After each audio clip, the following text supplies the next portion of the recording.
नमस्कार, मैं हूं पूजा सिंह और आप देख रहे हैं हमारा अपना उत्तराखंड का ये खास बुलेटिन। चलिए बुलेटिन की शुरुआत करेंगे आज की कुछ खास बड़ी खबरों के साथ। देश के नवनिर्वाचित उपराष्ट्रपति सीपी राधाकृष्णन का शपथ ग्रहण समारोह राजधानी नई दिल्ली स्थित संसद भवन में केंद्रीय कक्ष में आयोजित किया गया। इस ऐतिहासिक अवसर पर राष्ट्रपति द्रौपदी मुर्मू ने उन्हें पद एवं गोपनीयता की शपथ दिलाई।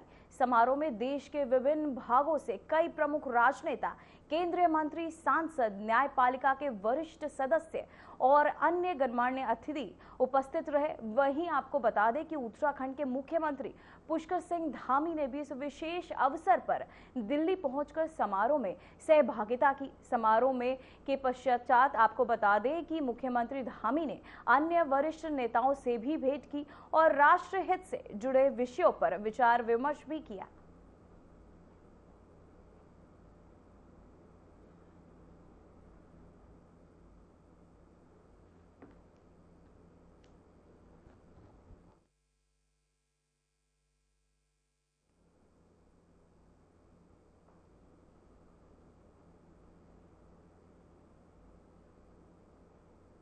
तो वही खबर सामने आ रही है जहां मंत्री सौरभ बहुगुणा ने बड़े ऐलान किए। पशुपालन क्षेत्र के लिए नई योजनाएं, कुक्कुट आहार पर मिलेगा 10 रुपए का सब्सिडी और साथ ही आपदा प्रभावितों को मिलेगी राहत। तो वही आपको बताते चले, आपदा प्रभावितों को मिलेगी राहत, साथ ही कुक्कुट आहार पर मिलेगा 10 रुपए का सब्सिडी, साथ ही आपदा प्रभावितों को मिलेगी राहत। तो वही कुक्कुट आहार पर मिलेगा 10 रुपए का आहार, साथ ही आपदा प्रभावितों को भी राहत जो है इससे मिलती हुई नजर आ रही है। वहीं पशुपालन क्षेत्र के लिए नई योजनाएं जो है बनाई गई है, साथ ही कुक्कुट आहार पर अब 10 रुपए की सब्सिडी भी मिलेगी, इसकी घोषणा भी की गई है। साथ ही कुक्कुट आहार को लेकर जो ये बातें हैं सामने रखी गई है। साथ ही आपको बता दें मंत्री सौरभ बहुगुणा ने ये बड़े ऐलान जो है किए, जहां पशुपालन क्षेत्र के लिए नई योजनाएं, कुक्कुट आहार पर मिलेगा 10 रुपए की सब्सिडी, साथ ही आपदा प्रभावितों को मिलेगी राहत। तो वही कुक्कुट आहार पर ये 10 रुपए की जो सब्सिडी है, इसे लेकर ये खास घोषणाएं जो है, ऐलान जो है किए गए मंत्री सौरभ बहुगुणा के तहत।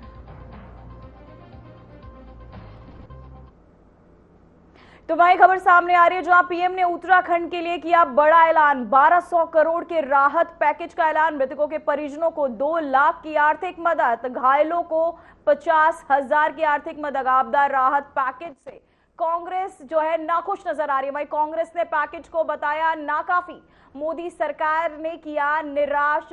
दसमाना का ये बयान जो है सामने आया है। वही उत्तराखंड को सिर्फ 1200 करोड़ क्यों, ये जो सवाल है ये भी दसमाना के तहत उठाए गए। तो वहीं आपको बताते चले मृतकों के परिजनों को भी बड़ी राहत जो है मिली है। वहीं मोदी सरकार ने निराश किया है, ये बयान जो है सामने आया। तो वहीं आपको बताते चले पीएम ने उत्तराखंड के लिए जो बड़े ऐलान है वो किए हैं। वहीं 1200 करोड़ के राहत पैकेज का जो ये बड़ा ऐलान है जो किया गया, कांग्रेस इस पैकेज से नाकाफी नजर आती हुई, नाखुश नजर आती हुई नजर आ रही है।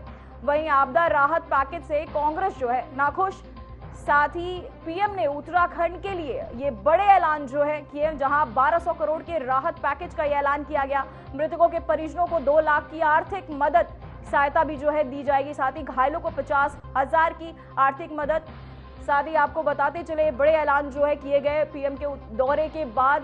पीएम ने उत्तराखंड के दौरे के बाद ये बड़े ऐलान किए, जहां 1200 करोड़ के राहत पैकेज जो है दिए जाएंगे। कांग्रेस इस पैकेज को नाकाफी बता रही है, मोदी सरकार ने से निराश है इस राहत पैकेज से। साथ ही आपको बताते चले दसमाना का भी इस पे बयान जो है सामने आया है, जहां आपको बताते चले विपक्ष जो है नाराज नजर आ रहा है इस पैकेज से, जहां मोदी सरकार ने से नाराज और निराश जो है कांग्रेस लगातार नजर आ रही है।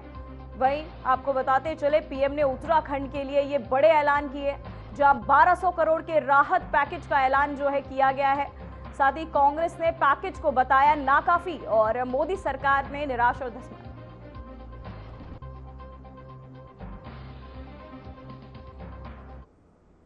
इसी खबर पर तमाम जानकारी के साथ हमारे संवाददाता आशीष डोभाल जुड़ चुके हैं। आशीष, मैं जानना चाहूंगी सबसे पहले कि पीएम ने क्या क्या सौगातें दी है, क्या 1200 करोड़ की जो राशि दी है किस तरह लोगों को दी जाएंगी?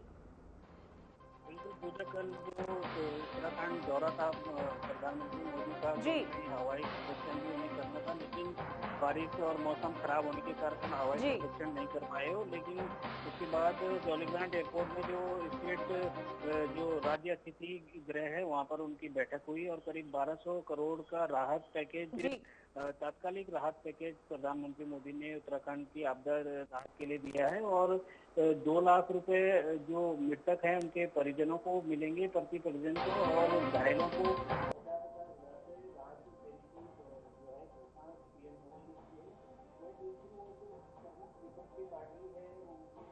जो नेताओं का कहना है कि ये कहीं न कहीं नाकाफी है जी। और जो मांग की गई थी 2013 की तरह ये आपदा है। और कहीं न कहीं जो 2013 में जब आपदा आई थी, कांग्रेस की सरकार थी, तो 21,000 करोड़ रुपए उत्तराखंड को जारी किए गए थे। और अब जो है ऐसी ही आपदा उत्तराखंड में 10 साल से ज्यादा समय बाद आई है और फिर जो है इतनी कम राशि दी जा रही है, कहीं ना कहीं ये नाकाफी है और ऊंट के मुंह में जीरा साबित कहीं ना कहीं होती है। वहीं दूसरी ओर जो भाजपा के नेता हैं उनका कहना है कि ये अभी तात्कालिक राशि है, इसे और भी बढ़ाया जा सकता है। और कहीं न कहीं पीएम मोदी कल जो है काफी जी। देर तक देहरादून में रहे और उन्होंने आपदा पीड़ितों से भी मुलाकात की और जो एसडीआरएफ और एनडीआरएफ के साथ साथ जो आपदा मित्र थे उनसे उन्होंने मुलाकात की और आपदा के दौरान जो संघर्ष किया है, जान में जोखिम डालकर कई लोगों की जान बचाई है। और कहीं न कहीं उन्होंने जो आपदा पीड़ित है उनको भी ढाढ़स बंधाया है और आगे भी हर संभव मदद का जो है भरोसा दिया है। जी आशीष, मैं जानना चाहूंगी, कांग्रेस इस पैकेज से नाखुश नजर आ रही है, इसे लेकर आप क्या कहना चाहेंगे? बिल्कुल, कहीं न कहीं कांग्रेस के वरिष्ठ नेता सूर्यकांत धस्माना का एक बयान सामने आया है कि जो उत्तराखंड को 1200 करोड़ रुपए दिए हैं वो कहीं न कहीं बहुत कम है और 2013 की ही तरह ये जो इस बार आपदा आई है और उस समय कांग्रेस की सरकार थी और 21,000 करोड़ जो है मनमोहन सिंह उस समय प्रधानमंत्री थे, उन्होंने जारी किया था पैकेज। और तो उस हिसाब से भाजपा सरकार काफी कम पैसा जो है उत्तराखंड को जारी कर रही है और तो उनका कहना है कि ये मदद बढ़ाई जानी चाहिए और ताकि उत्तराखंड का जो विकास रुका है, कहीं न कहीं जो प्रभावित हुआ है, वो फिर से अपने पैरों पे उत्तराखंड खड़ा हो सके। और उन्होंने कहीं न कहीं तंज कसा है कि भाजपा सरकार काफी कम सहायता उत्तराखंड को दे रही है। जी आशीष, मैं जानना चाहूंगी कि करण धस्माना का भी जो है बयान सामने आया है, कांग्रेस लगातार इस पर प्रतिक्रियाएं दे रही है, ऐसे जवाब कांग्रेस की तरफ से किस वजह से आ रहे हैं? और बिल्कुल, जिस हिसाब से पहली सरकारों ने जो कांग्रेस की सरकारों ने आर्थिक मदद दी है उत्तराखंड को, उस हिसाब से काफी कम पैसा जो है तो पैसा देने की जो घोषणा पीएम मोदी की तरफ से कल की गई है, उसी पर कांग्रेस के नेता, तमाम नेता तंज कस रहे हैं। उनका कहना है कि ये काफी इसी कम खबर, राशि है। आशीष मैं आपको रोकना चाहूंगी। करण, आप सूर्यकांत धस्माना इसी खबर पर हमारे साथ जुड़ चुके हैं, कांग्रेस उपाध्यक्ष। सर, मैं जानना चाहूंगी आपकी तरफ से मोदी सरकार की तरफ से ये 1200 करोड़ की जो राहत दी गई है, इसे लेकर आपका क्या कहना है?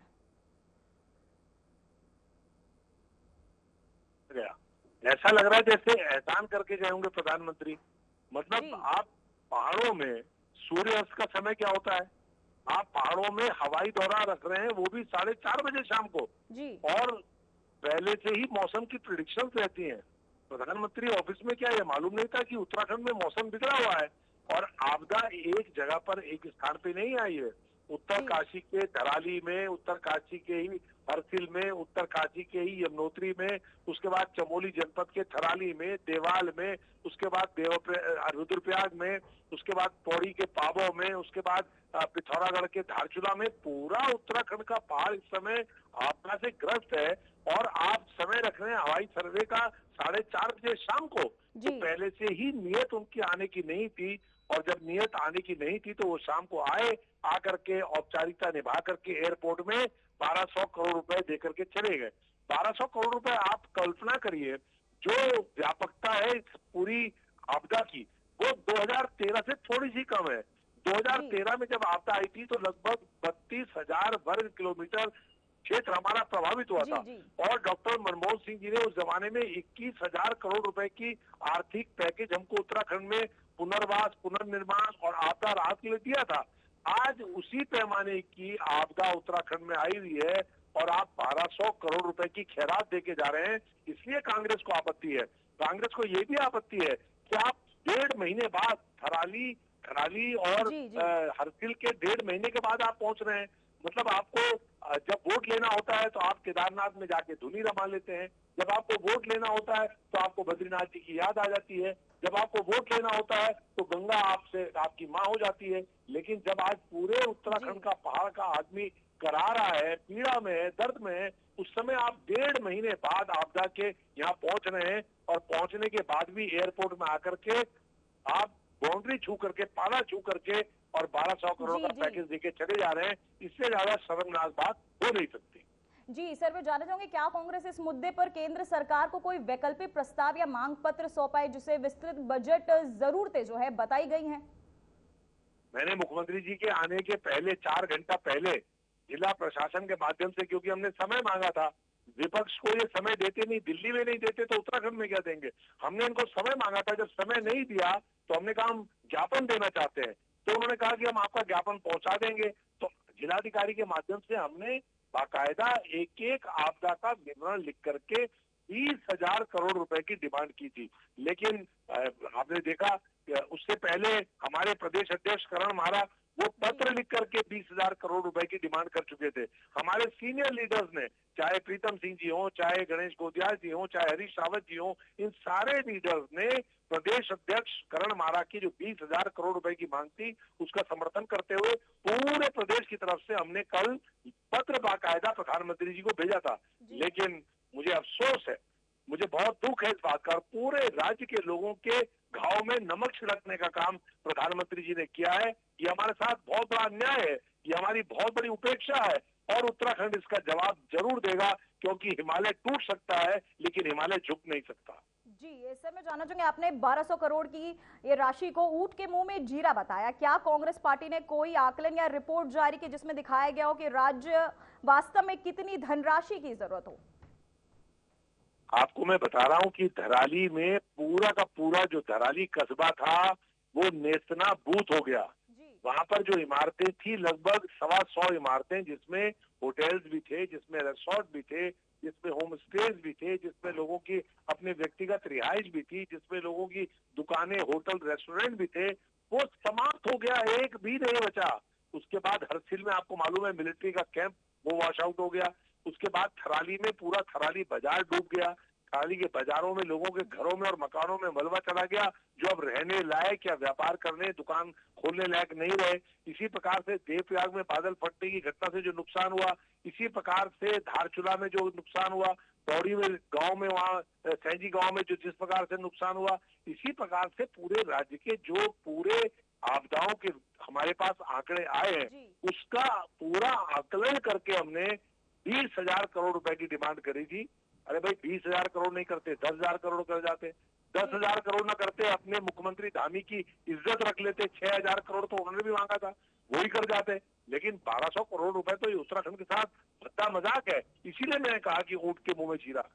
जी, सूर्यकांत धस्माना जी प्रदेश उपाध्यक्ष हमारे साथ चर्चा में जुड़े हुए थे, बहुत बहुत धन्यवाद सर। आशीष आपका भी बहुत बहुत धन्यवाद तमाम जानकारी के लिए।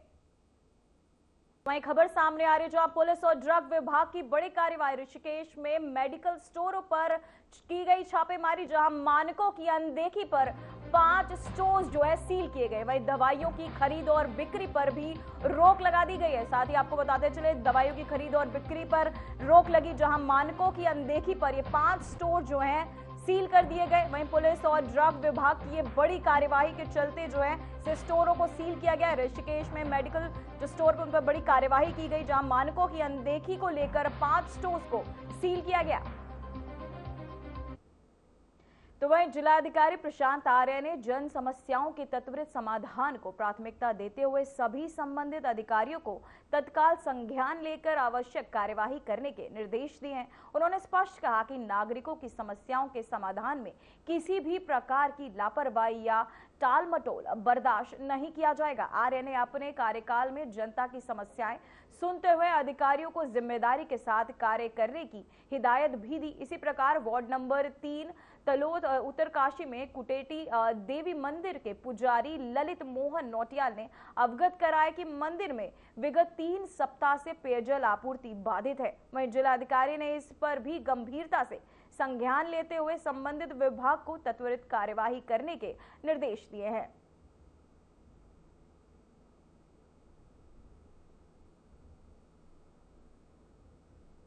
तो वहीं खबर रुड़की से, जहां रामनगर रामलीला ग्राउंड की सड़क का आपको बता दें कार्य इंटरलॉकिंग टाइल्स से किया जा रहा है। वहीं आपको बता दें कि रुड़की विधायक प्रदीप बत्रा ने कहा कि फीता काटना और उद्घाटन हमारा लक्ष्य नहीं है, हमारा लक्ष्य काम करना है। आज तक रुड़की क्षेत्र में भारी संख्या में विकास कार्य करवाए और अब रामलीला मैदान में भी जल्द से जल्द रामलीला शुरू होने से पहले टाइल्स लगवा दी जाएंगी। पहले इस मैदान में बारिश होने के बाद काफी कीचड़ हो जाता था, अब इस कार्य के बाद लोगों को काफी आराम मिल सकेगा।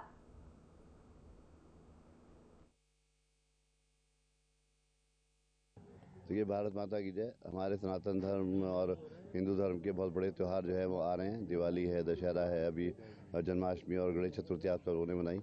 रामलीला ग्राउंड हमारा ऐतिहासिक ग्राउंड है। यहाँ पर हर वर्ष रामलीला होती है। मैं बताऊँ कि 65 साल से लगातार रामलीला चल रही है यहाँ पर।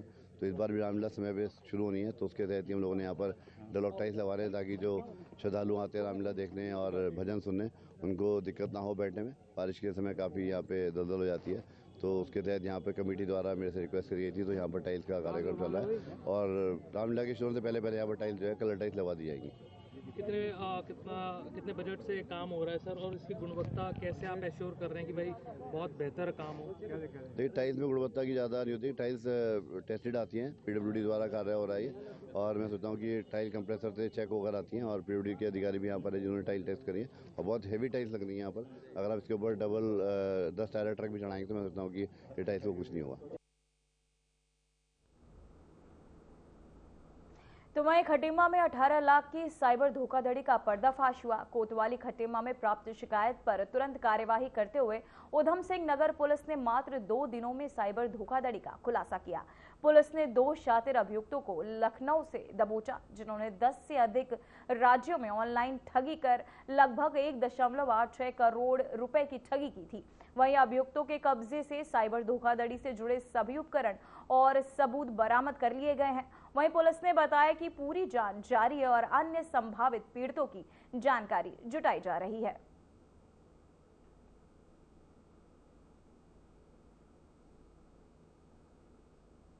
तो वहीं खबर देहरादून से है, जहां सूत्रों के अनुसार राजस्थान से आए कुछ लोगों ने देहरादून की सड़कों पर हुड़दंग मचाया, जिससे आम जनता में भय और असुविधा का माहौल बन गया।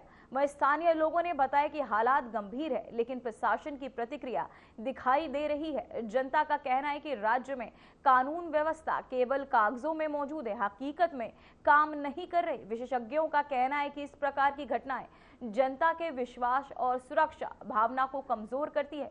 लोगों ने अधिकारियों से कड़ा कदम उठाने और शांति बहाल करने की मांग की है।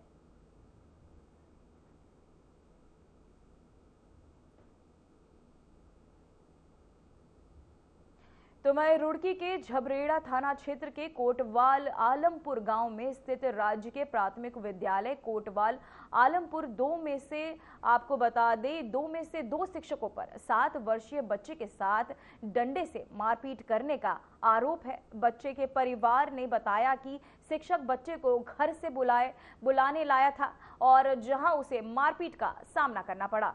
इसके बाद विद्यालय में भी शिक्षकों ने बच्चे के साथ मारपीट की। परिवार के अनुसार बच्चा 2 दिन से स्कूल नहीं गया था।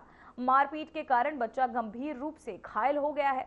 इस मामले को लेकर बड़ी संख्या में ग्रामीण एकत्रित होकर हंगामा करने लगे। वहीं आरोपित शिक्षकों के खिलाफ कार्यवाही की मांग की गई। वहीं एसपी देहात शेखर चंद्र सोयाल ने बताया कि पुलिस इस मामले में मुकदमा दर्ज करने की तैयारी कर रही है और जल्द कार्यवाही की जाएगी। जी, गांव तो हो कोटवाल आलमपुर। अच्छा। बच्चा पढ़ता था स्कूल में, नंबर 2 स्कूल। अच्छा। और जी बच्चे को पहले तो बुलाना आए थे, तो बच्चा चला गया था, छोड़ी आए थे। फिर इसकी मारपीट करी, डंडे तो भी मारा ऐसो जी, इसके पैर मुंह को जूता रखो, चीखना पड़ो जब मारा। फिर जी हमने शिकायत करी इसकी, उन्होंने फोन फान नहीं उठाए। मास्टर ने? मास्टर ने। ठीक है। मास्टर ने नंबर नहीं दे रहे थे उसके, दूसरा मास्टर बोल रहा था। 2 मास्टर थे ना, एक तो बुलाता फिरता घर घर। उन्होंने तो हाथ पकड़े, वो जो दूसरा मास्टर था उन्होंने मारपीट करी। अच्छा। 2 मास्टर थे। तो इतनी ज्यादा मारपीट, इतने ज्यादा जख्म है इसको, क्या डंडी से मारा, किस चीज से डंडे? जी मोटी डंडी, बच्चे बता रहे जो इनके सुमत है। अच्छा। तो उन्होंने डंडी तो मारा, लिटा को मारा बच्चे को, बच्चे के मुंह पर पैर रखा। अभी कहाँ है मास्टर?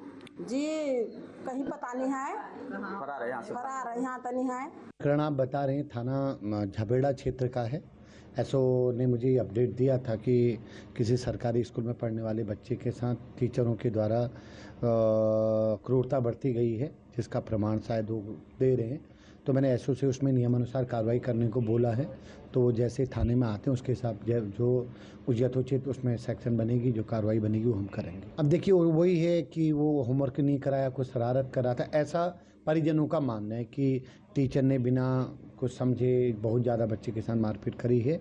तो पुलिस के संज्ञान में चीज़ें हैं तो हम लीगली उसमें आगे बढ़ेंगे। नहीं, अभी वो प्रकरण संज्ञान में मॉर्निंग आवर में आया है, तो अभी मैं। तो वहीं खबर ज्वालपुर से, जहां कोतवाली प्रभारी कुंदन सिंह राणा ने बताया कि बुधवार देर रात पुलिस टीम ने चेकिंग के दौरान लाल मंदिर कॉलोनी के पास एक आरोपी को गिरफ्तार किया। तलाशी लेने पर उसके पास से 1.624 किलोग्राम गांजा बरामद किया गया। वहीं पूछताछ में आरोपी ने बताया कि ये गांजा उसने श्यामपुर क्षेत्र से एक बाबा से खरीदा था, जिसे वह हरिद्वार के बाबाओं को बेचने के लिए ला रहा था।